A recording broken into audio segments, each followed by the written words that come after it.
Hello Fanatics, welcome back to Diamond Painting Fanatics. I am Cindy and I'm working on my Zodiac edition from Paint Gem, and if you check out my description box at the bottom you'll find a link for Paint Gem. If you click that link you will receive a discount. I highly recommend them. I am loving working on these, and I thought, what can I chat about while doing these? And I thought I could do zodiac traits. No. Then I thought I could do famous celebrities. No. True crime. Yeah, I'm interested. So I have Googled a heck of a lot and I thought I would tell you serial killers that are Scorpios, because we're obviously working on Scorpio. So the more famous names, I'm just going to tell you their name and when they were born. I will cover these more in depth at a later date, but I am one person at the moment. Cole's very into this at the moment, so I might get him to do some episodes. But yeah, so first up we have, born on November the 12th in 1934, Charles Manson.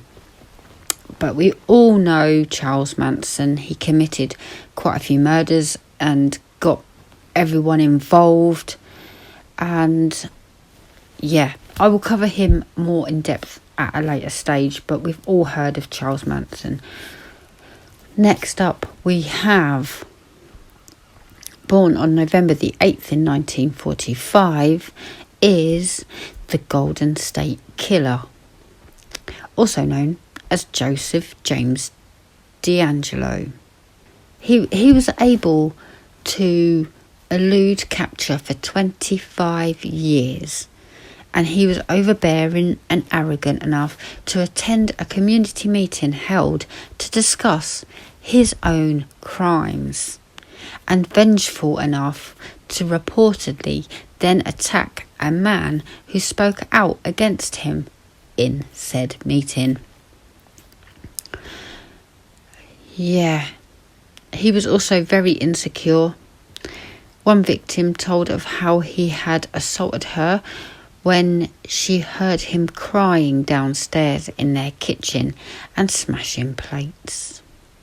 The Golden State Killer's planning was intense and meticulous. He knew what he had to do to remain hidden, even showing extreme restraint with long cooling off periods that baffled law enforcement. One of the staples of his psychological profile was his hatred of women, and the use of rape and murder to get back at them for his perceived wrongs. His fury and alleged reign of terror through Northern California resulted in at least 12 murders and over 50 rapes and home burglaries. Ugh. Disgusting human being. Next up, born on November the 22nd in 1859, is Belle Gunness. Now, I have covered her in depth on one of my true crimes. She is the one who, did she die in the house fire? Did she not? Why didn't she feed her victims to the pigs? That lady. So if you want to check that out, please do so if you haven't already. I know a lot of you have. Next up we have Nanny Doss. Now this one I hadn't heard of. She was born in November the 4th in 1905. She is known as the Giggling Granny. And I'm going to tell you her story because this is just mind-blowing. And I think she took a tip or two from Belle Gunness.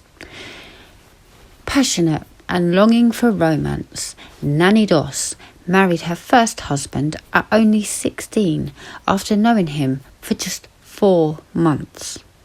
The pair had 4 children together, but in 1927, as their marriage fell apart, 2 of their children died under mysterious circumstances. They divorced in 1928, and a year later, Doss married Harrelson, whom she met through a Lonely Hearts column. She was with abusive alcoholic Harrelson for 16 years, during which time 2 of her grandchildren died mysteriously.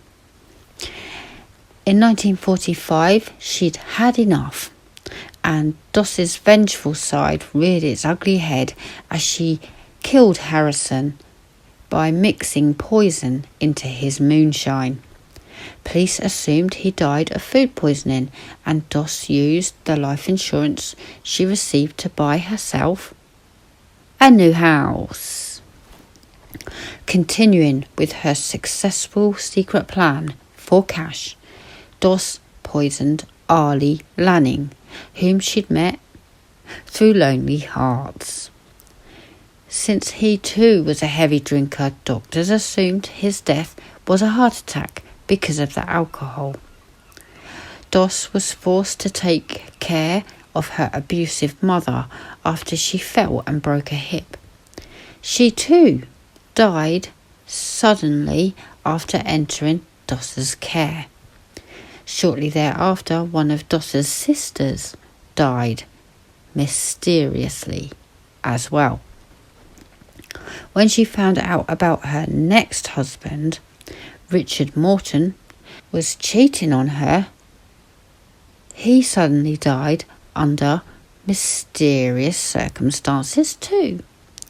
Doss killed her 5th and final husband after he criticised her choice in TV programmes. Yep, I would too, to be honest. No one judges me for what I watch on TV. The vengeful killer laced prune cake, which I would not eat, and his coffee with poison. This, however, would be her undoing, as when a doctor convinced her to let him do an autopsy on the man in order for her to receive his 2 life insurance benefits, he found huge amounts of arsenic.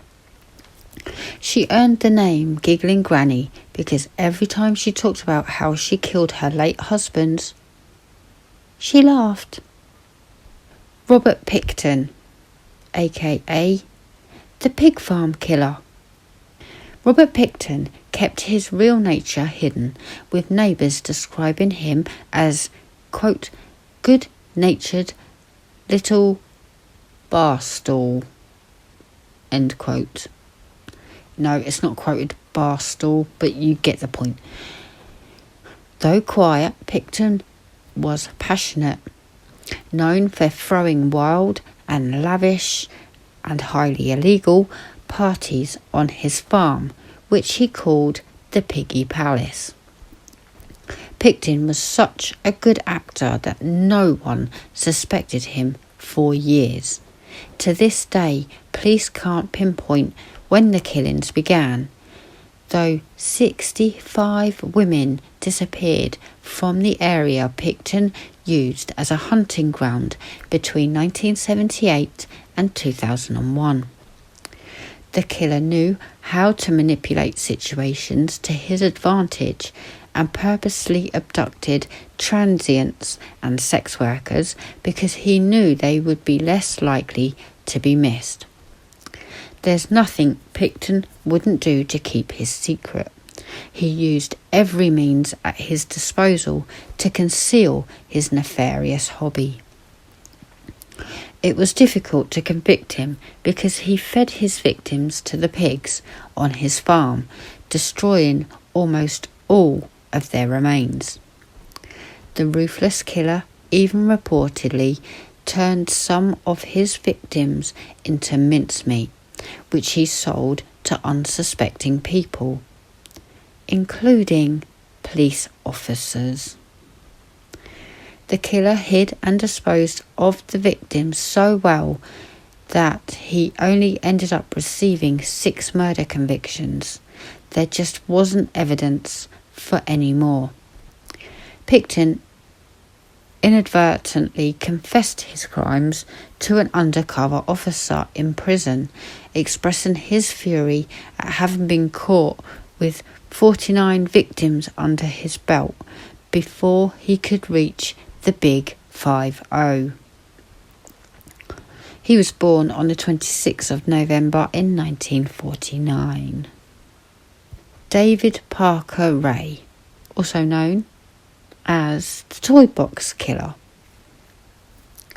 David Parker Ray is one of the most vicious and repulsive serial killers, having raped and killed more than 50 women with no remorse. He was possessive of these women, whom he believed to be his personal toys.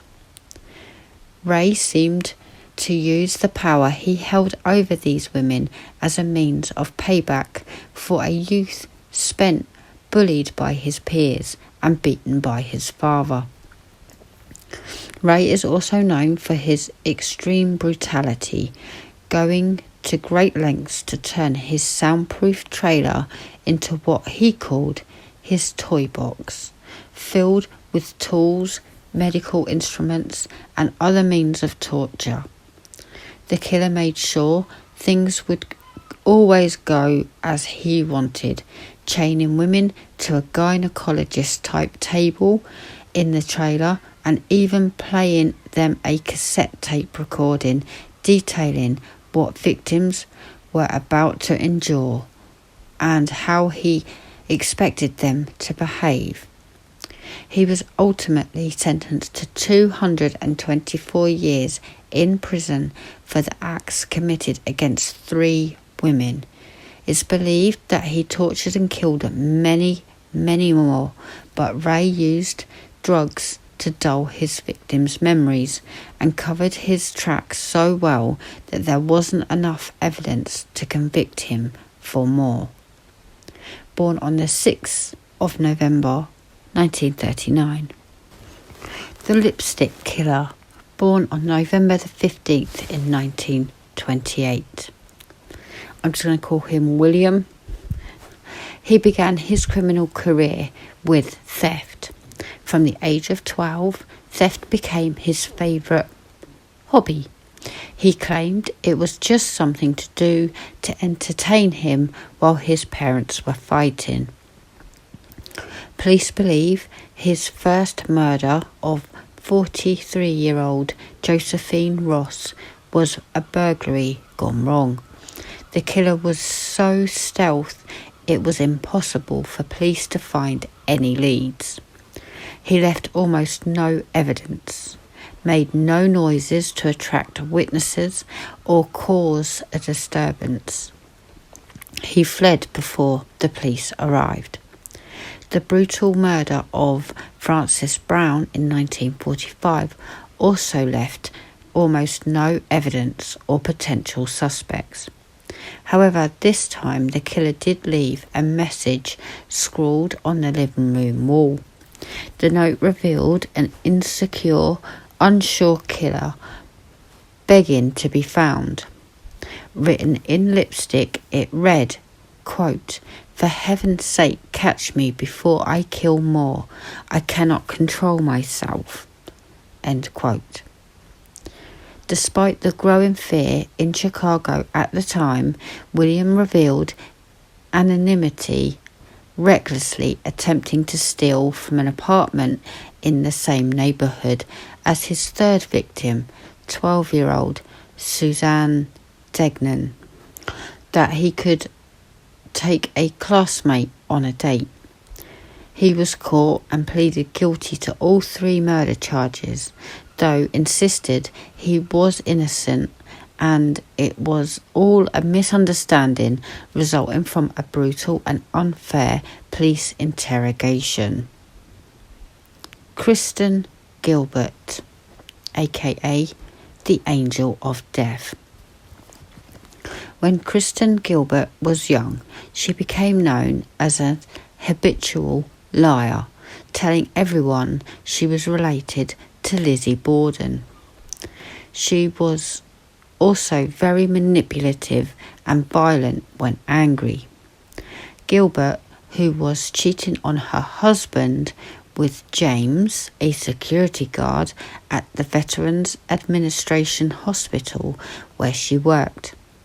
Prosecutors claimed Gilbert committed the murders at the VA hospital because she craved attention and wanted to spend time with her fling. Murders began in 1994 when Gilbert left her husband for the fling and moved into her own apartment. Patients began to die from cardiac arrest, and supplies of a drug that can cause heart failure started to go missing. Gilbert was convicted of murdering 4 VA patients and attempting to kill 2 more, though it is believed that she had a hand in the deaths of many, many more. Born on the 13th of November in 1967. Velma Barfield, aka the Death Row Granny. Velma was good at playing safe and putting on an innocent front. Her son Ronnie even once said, unironically, quote, "You know, it's the saddest thing, but it seems like everybody my mother ever gets close to dies. How could the good Lord allow this to happen to a faithful Christian like Velma Barfield?" End quote. Her first kill was in revenge after she began fighting with then-husband Thomas Burke. After a particularly bad fight, she ran off with their kids, and their home mysteriously burst into flames, killing Thomas. Her second husband, Jennings, too fell victim to Velma's vengeance after he mentioned divorce. Jennings confronted Velma about the abuse of prescription medications that made her angry enough for murder. Jennings' mother and then boyfriend Stuart Taylor, the mum's boyfriend Stuart Taylor, met the same fate after Stuart, the boyfriend of the mum, had the nerve to confront Velma for forging checks in his name. Velma let her anger drive her, all while pretending to be a sweet old woman with very bad luck, and it landed on her as the first woman to be executed by lethal injection. She was executed on November the 2nd in 1984. Next up we have a Belgian whose name I can't pronounce. I'm just going to call him Mark, but it's Dutroux, and then his serial killer name, if you like, is his surname. So yeah, I'm at a standstill. Mark was grossly possessive in his paedophilia, and while in prison for 5 counts of rape in 1989, he dreamt up a plan for a, quote, utopia, end quote, in an underground mine shaft where he could keep girls that he kidnapped so only he had access to them. The shameless serial killer lied to a psychiatrist, convincing him he was disabled so he could get a pension from the Belgian government, which he used to fund his murderous habit. He also secured sleeping pills and sedatives due to his disability, and used those very pills to drug his 6 victims. Mark had a torture dungeon in his basement, and in order to keep the girls he held there in line, he brainwashed them into believing that he was protecting them from a massive paedophile ring that would take them away if they weren't in his care. He even said that their parents didn't want them anymore and refused to pay a ransom. After the trial, the surname became synonymous with evil, and more than a third of Belgians with the name changed it between 1996 and the trial in 2004. He was born on the 6th of November in 1956. Fritz Hamann, born on October the 25th in 1879. He is the butcher of Hanover, and I have covered him in my true crime playlist, so I won't be talking about him here. Next up we have Moses Sithole. I'm pretty sure that's not how you pronounce it, but it's how it's spelt, and that's what I'm going with. He's also known as the ABC Killer or the South African Strangler. Like the butcher of Hanover, Moses began killing after he was jailed for rape. He then used murder as a way to cover up his tracks. He was profiled by famed FBI agent Robert Ressler, who said he was an intelligent, organised and passionate individual with a high sex drive, operating with a growing sense of confidence. Moses lured his victims by pretending to offer them a job at his charity. He revealed to a reporter named Tamsin de Beer that his killings were all in revenge for his unjust imprisonment, and claimed to have murdered 76 people. It is believed he committed 38 murders and 48 rapes. Born on the 17th of November in 1964. Okay, I'm going to put this name on screen. I'm going to call him Yong. I don't know how to pronounce this. He's known as China's street assassin. Yong murdered at least 17 teenage boys because he had, quote, always wanted to be an assassin, end quote.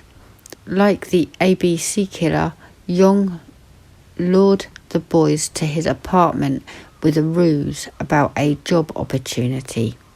He would say whatever he had to in order to trick the boys into coming with him.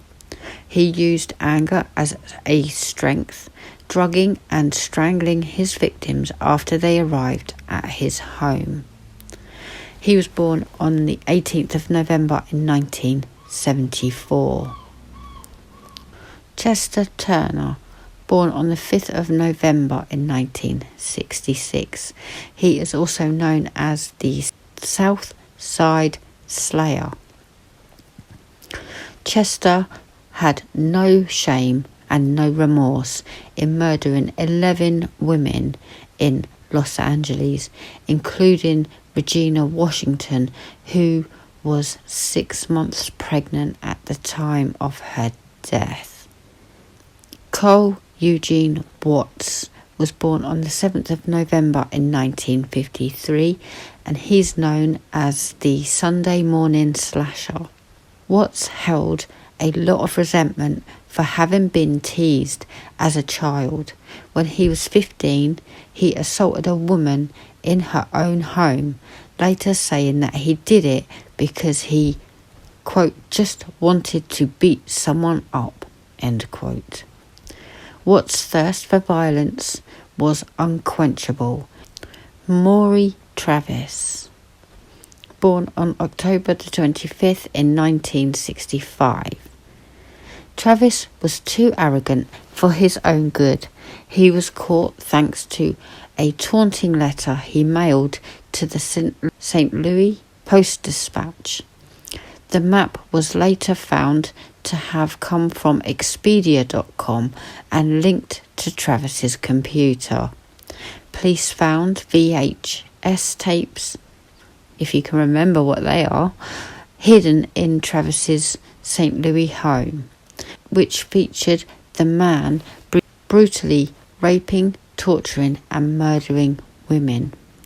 Travis said he killed 17 women, though police could only find evidence of 12.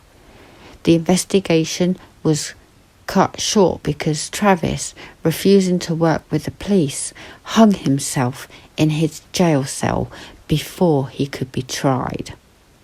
The Chinese Jack the Ripper, I can't pronounce his name, I'm going to call him Chinese Jack, did a good job hiding his malevolent desires, as acquaintances described him as simply, quote, a quiet man, end quote, and a dutiful son. He was reportedly a very resentful man due to the fact that he was not able to become a pilot for, quote, political reasons, end quote. He took out his anger by brutally murdering and disfiguring 11 young women between 1988 and 2002. Chinese Jack managed to avoid capture for 28 years. Stuart Wilkin, born on October the 31st in 1900, aka Brother Farmer. Stuart Wilkin was quite the actor, initially tricking the cops when he was questioned about a missing young boy. He pretended to be concerned and eager to help, while secretly having been the cause of his disappearance all along. Wilkin, a sexual sadist, was often motivated by anger, scouting out his victims. For example, after an argument with his wife. He was convicted of 7 counts of murder, 2 of which were his own children. Henry Louis Wallace, born on the 4th of November in 1965, aka the Taco Bell Strangler. Henry was brazen and bold, killing women he knew and even attending their funerals and memorial services. Wallace earned his name because he basically hid in plain sight, killing co-workers and young women he managed at his job at the Taco Bell in Charlotte, North Carolina. Wallace was completely self-serving, both brutally murdering his victims and robbing them.